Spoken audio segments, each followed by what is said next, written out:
My fellow Americans, I'm speaking to you tonight from behind the resolute desk in the Oval Office. In this sacred space, I'm surrounded by portraits of extraordinary American presidents. Thomas Jefferson wrote the immortal words that guide this nation.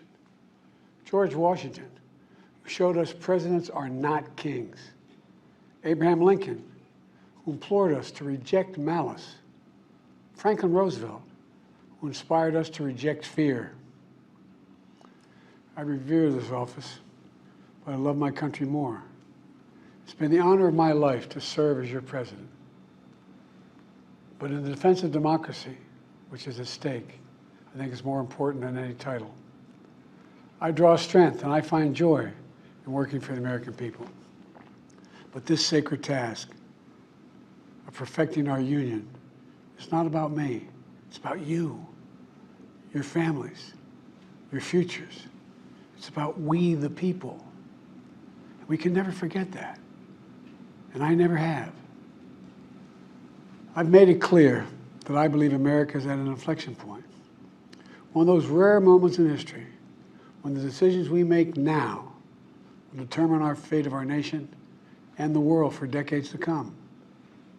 America's going to have to choose between moving forward or backward, between hope and hate, between unity and division. We have to decide, do we still believe in honesty, decency, respect, freedom, justice, and democracy? In this moment, we can see those we disagree with not as enemies, but as fellow Americans. Can we do that? Does character in public life still matter? I believe I know the answer to these questions because I know you, the American people. And I know this, we are a great nation because we are good people. When you elected me to this office, I promised to always level with you, to tell you the truth. And the truth, the sacred cause of this country is larger than any one of us. And those of us who cherish that cause, cherish it so much, a cause of American democracy itself, must unite to protect it. You know, in recent weeks, it's become clear to me that I need to unite my party in this critical endeavor.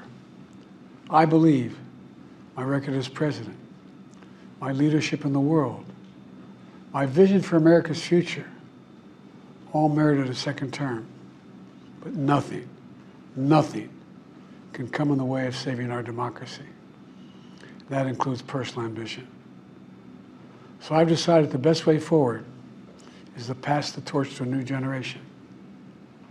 That's the best way to unite our nation. You know, there is a time and a place for long years of experience in public life. But there's also a time and a place for new voices, fresh voices, yes, younger voices. And that time and place is now. Over the next 6 months, I'll be focused on doing my job as president. That means I'll continue to lower costs for hardworking families, grow our economy. I'll keep defending our personal freedoms and our civil rights, from the right to vote to the right to choose. I'll keep calling out hate and extremism.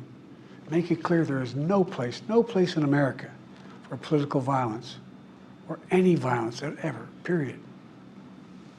I'm going to keep speaking out to protect our kids from gun violence, our planet from climate crisis that is the existential threat. And I will keep fighting for my cancer moonshot so we can end cancer as we know it, because we can do it. And I'm going to call for Supreme Court reform because this is critical to our democracy, Supreme Court reform. You know, I will keep working to ensure America remains strong and secure and the leader of the free world. I'm the first president in this century to report to the American people that the United States is not at war anywhere in the world. We'll keep rallying a coalition of proud nations to stop Putin from taking over Ukraine and doing more damage. We'll keep NATO stronger, and I'll make it more powerful and more united than any time in all of our history. I'll keep doing the same for our allies in the Pacific. You know, when I came to office, the conventional wisdom was that China would inevitably surpass the United States. That's not the case anymore. And I'm going to keep working to end the war in Gaza, bring home all the hostages, and bring peace and security to the Middle East and end this war. We're also working around the clock to bring home Americans being unjustly detained all around the world. You know, we've come so far since my inauguration.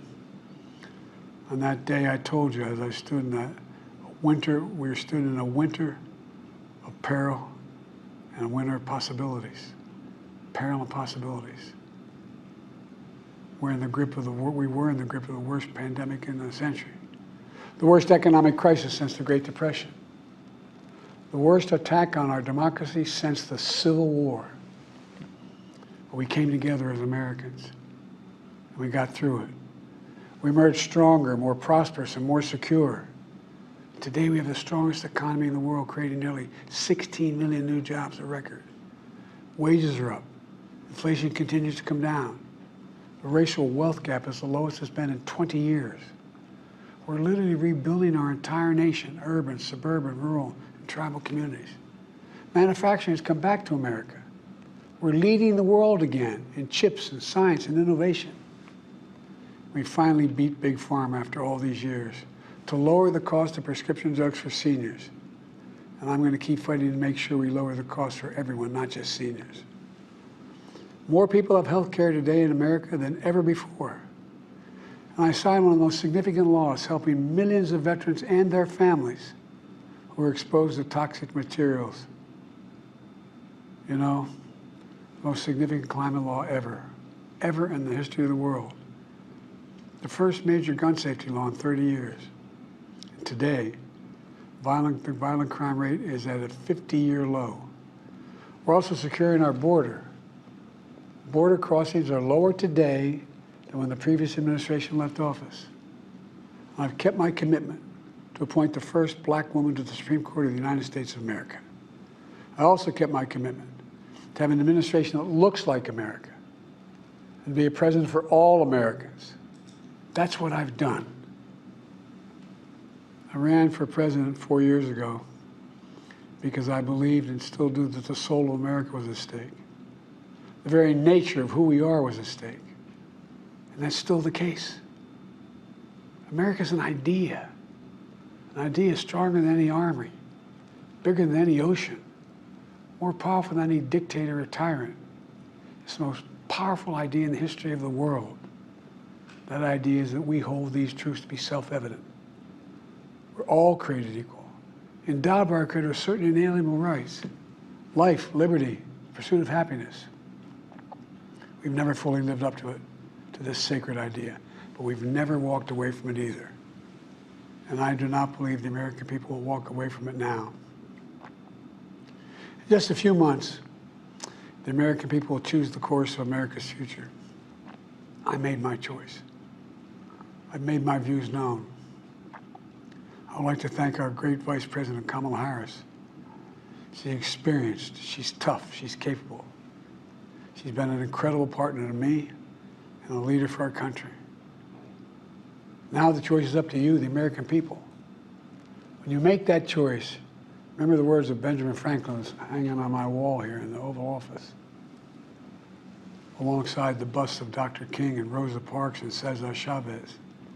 When Ben Franklin was asked, as he emerged from the convention going on, whether the founders have given America a monarchy or republic, Franklin's response was, a republic, if you can keep it.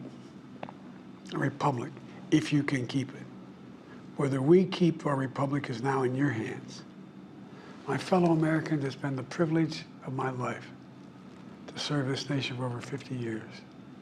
Nowhere else on earth could a kid with a stutter, from modest beginnings in Scranton, Pennsylvania, and Claymont, Delaware, one day sit behind the resolute desk in the Oval Office as President of the United States. But here I am. That's what's so special about America. We're a nation of promise and possibilities, of dreamers and doers, of ordinary Americans doing extraordinary things. I've given my heart and my soul to our nation, like so many others. I've been blessed a million times in return with the love and support of the American people. I hope you have some idea how grateful I am to all of you. The great thing about America is here, kings and dictators do not rule, the people do. History is in your hands. The power is in your hands. The idea of America lies in your hands. We just have to keep faith, keep the faith, and remember who we are. We're the United States of America, and there's simply nothing beyond our capacity when we do it together. So let's act together, preserve our democracy. God bless you all, and may God protect our troops. Thank you.